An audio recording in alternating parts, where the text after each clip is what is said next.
Katulad nito, parang ito nga pinag-iisipan ko na ilipat doon kasi ito natutumba ito palagi. Gusto kong maglagay ng something na flowering plants katulad ng santan. So ito kaprom dito at tanggalin ko na ito kasi parang hindi balance yung ano niya, yung kulay niya. So ayan po mga kaprom dito at tanggalin ko ito. At syempre Happy New Year sa lahat. Naku, makakalimutan ko na naman yung New Year. Ito na siguro pinakamagandang garden kaprom sa ngayong taon, bago sa simula ng taon this January kasi di pa naman ako nakapaglibot.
Ito kaprom dito at tanggalin ko na ito kasi parang hindi balance yung ano niya, yung kulay niya. Tapos ang lawak ng na-occupied nito, yung iba hindi makausbong kasi natatakpan niya katulad nito. Dapat maganda na ito. Kasi laging nasisilungan ng mga dahon nito at ang lalaki ng dahon niya. Maganda sana ito kung malawak yung garden, tapos mas bagay siya kung Bermuda grass yung ano niya, yung dito sa ground. At saka yan nga kaprom di lawak ng kanyang na-occupied. So dito, tapos parang vacant dito, tapos ganun din dito, tapos yung dahon niya ang lawak ng yung puno niya nasa ilalim. So parang hindi balance yung ano niya, yung dating niya, kaya tatanggalin ko yan. Pero ko naman siya, i-replant ko lang dun sa may banda dun sa kabila sa likod, para mas magandang tingnan doon at magmukha rin paraiso. Dito kasi kaprom di ay nakikita nyo naman yung kulay niya. Parang maganda yung kulay, biri makulay. Tapos pagdating dito, biglang nagbago yung ano niya, yung ganyan. Madilim sa ilalim, tapos sa ibabaw malalaki yung mga dahon. Kaya papalitan ko ng croutons or eugenia, kung anong halaman yung maipapalit ko na pwedeng may partner dito sa aking mga makulay na halaman. Katulad nito, parang ito nga pinag-isipan ko na ilipat doon kasi ito natutumba ito palagi. Nilalagyan ko lang ng parang pang patibay sa ilalim para yung support para hindi matumba. So nabubunot siya kapag maulan. Tapos yung dito naman sa ilalim dito sa kabila, hindi siya mabigyan ng chance na kasi na siya nito na anong tawag dito na sasapawan. Kaya ayan, gusto ko siyang ilipat doon sa dulo dito para balance yung tingnan. Although maganda sana talaga siya, kaya lang yun nga, magkakaiba yung dating niya. Hindi maganda yung dating kasi parang may bakan, parang ganon. So dito naman kaprom di, malapit ko na naman itong putulan kasi umaapaw na, nasapawan niya na rin yung ibang mga halaman dito. Mayroon din akong crouton dyan at gusto ko nga lagyan ko rin dito ng another yung gusto ko yung ginugupit yung eugenia plants. Gusto ko yun para ayun, maganda yung dating niya. Tapos dito naman kaprom di, kulang yung halaman diyan, maluwag yung ilalim niya. Kaya pinag-isipan ko na gusto kong maglagay ng something na flowering plants katulad ng santan na yung malalaking bulaklak kasi tumataas siya. Tapos pag nagbulaklak siya marami, then syempre gusto ng santan mainit, kaya diyan sa lugar na yan sa umaga pa lang mainit na. Dito naman parang dito kasi palaging malilim dito dahil natatakpan ng bubong ng bahay. So ang gagawin ko kaprom dito nga, tatanggalin ko to, tapos i-replant ko rin siya para tuloy-tuloy pa rin yung niya, hindi mawawala. Malalaking kalatiya talaga ito. Hindi ko alam kung anong pangalan nito kasi karamihan sa kalatiya natin kaprom di maliliit, pero ito ang laki, yung giant ba. Pero hindi siya yung Calathea lutea. Maganda rin yung lutea kasi parang nagsisilver yun lalo pag mainit na. Pero hindi kasi bagay diyan. Ayan, gusto ko yung balance yung kulay.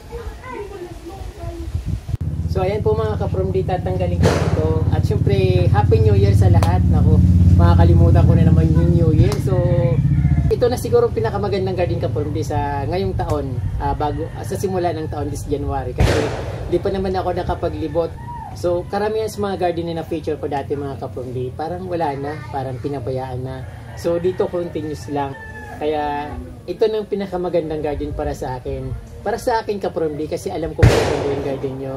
Kaya lang hindi ko naman nararating. Yung iba nasa ibang bansa, yung iba nasa ibang provinces, Luzon, Visayas, in Mindanao, nasa North. So alam ko maganda yung garden nyo. Kaya lang ito lang naman yung palagi kong nandito. Kaya nasasabi ko na maganda kasi siyempre garden ko to.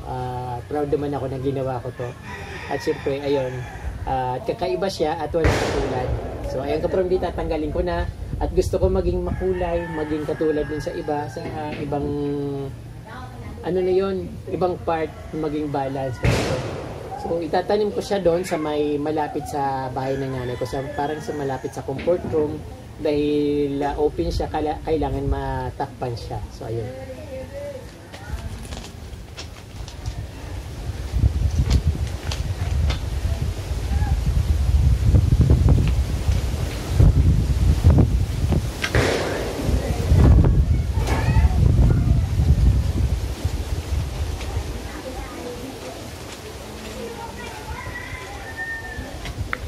Marami akong halaman na tanim dito ka-from-D, kaya lang ayan na nito nasasapawan sa ilalim niya.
So wow, ang dami sana palago na siya ngayon pa-blooming na siya.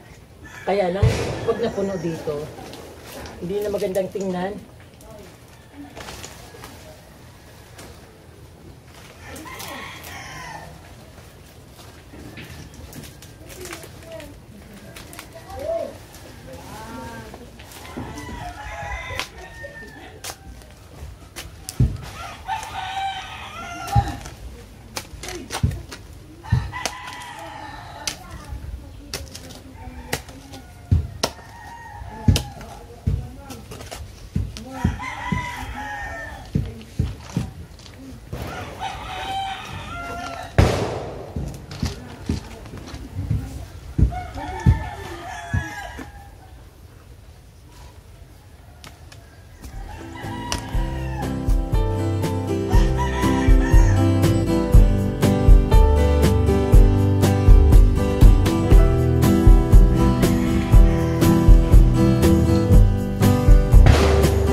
So, ayun ka-from-D.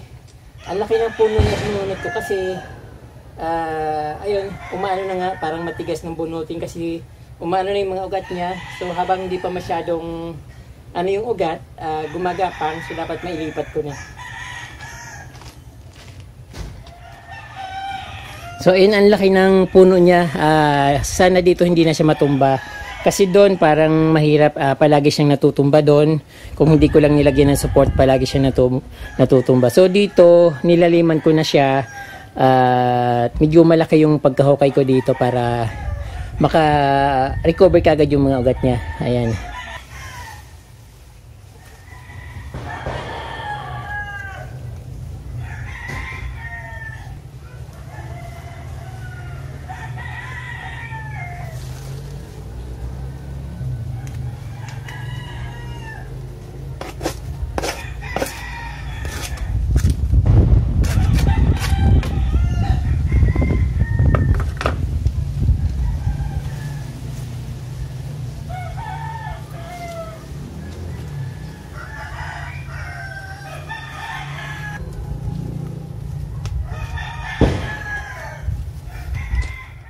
So ayan po mga ka-from, dinaripat ko na yung crouton. So medyo naging balance na yung ano niya, yung kulay niya kasi nawala na yung kalatia. So syempre dito sa ilalim dahil mataas na ito, malaki yung ano niya, vacant lot sa ilalim, pero syempre lalagyan ko siya ng mga crouton din para mas maging maganda yung kulay niya. At syempre para hindi halatang bagong lipat. So ayun ka-from, kaya ko niripat kagad siya kasi maulan ngayon.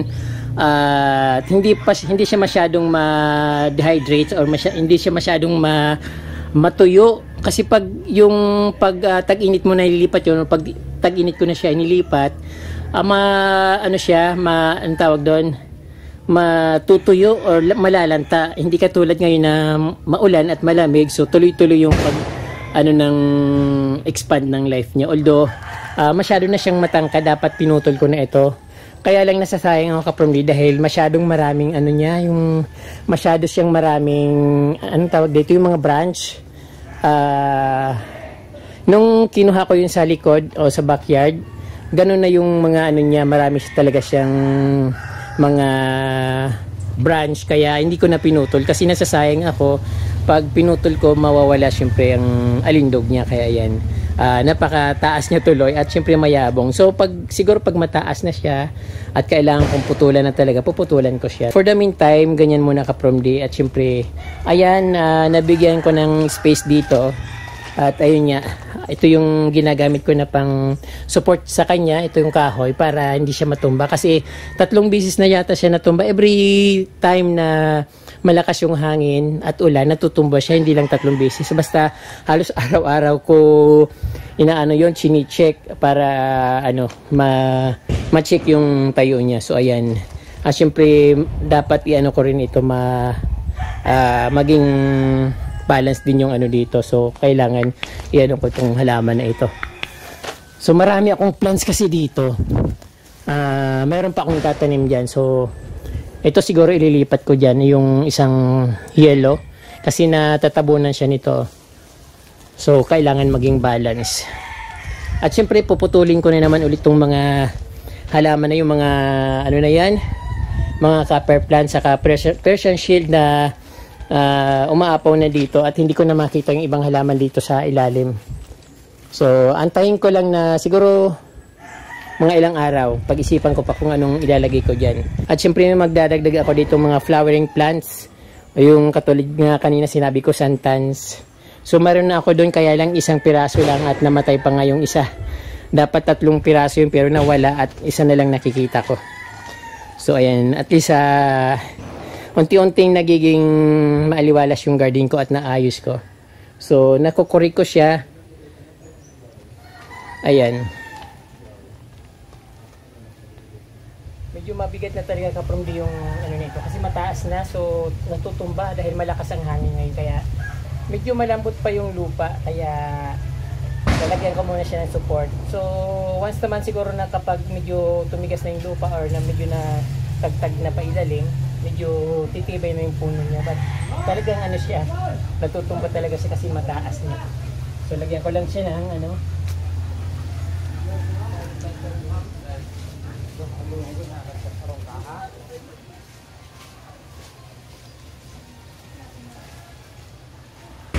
So, ayun ka, from the instant balance na yung kulay niya. Although napakadilim ngayon ka from the kasi malakas ang ano, parang masyadong madilim yung ulap. Tapos malakas yung hangin, then nakaamba yung malakas na ulan. So ayun, madilim ngayon. Kaya yan, madilim din yung kuha ko dito. Pero siguro pag medyo may araw na, kukunan ko ulit siya para maging maganda rin yung ano. Tapos dito ka from the dahil mayroon pa akong kruton na nakatiwangwang, so niligay ko dito yung medyo maliit na kruton na pinanggalingan ng malaking kruton kasi medyo malawak din yung space nung pinanggalingan. Kaya ko siya tinanggal dito kasi ito hindi siya nabibigyan ng chance na ano, na tatabunan din siya ito. Pag may init kasi ito maganda rin, pero pag ayun natabunan siya yung malaking kruton na yun, so hindi siya gaganda. So, mayroon din ditong yung one of my favorite crouton. So, natatakpan din siya kaya hindi siya gumaganda. Din, same din ito na ano sila ng init. Para bang na aaninuhan sila ng init kaya hindi siya masyadong nagiging makulay. At syempre, talagang madilim ngayon. So, ayan. So, parang walang nabago. Maganda pa rin. Maganda pa rin. At syempre, dito kasi kapundi yung ano, kaya ako gustong tanggalin yung mga kalatiya kasi dito sa ilalim na to, marami akong tanim na halaman, hindi siya gumaganda katulad niya ng payat-payat. At meron din ako ditong maliit na, ayun, pinapalaki ko ito, yung Pokiente. So, ang tagal na niyan dahil nasa ilalim ng kalatiya at hindi natatama ng araw, hindi siya lumalaki. Din ito rin yung kruto na dating pinapalaki ko. So, siguro dapat nito putulin ko sa mas mababa para maging balance yung ano niya. Kasi pag mataas ito, baka matabunan naman yung ito pag lumago, matatabunan niya yung isang niripat ko dyan. So, ayun.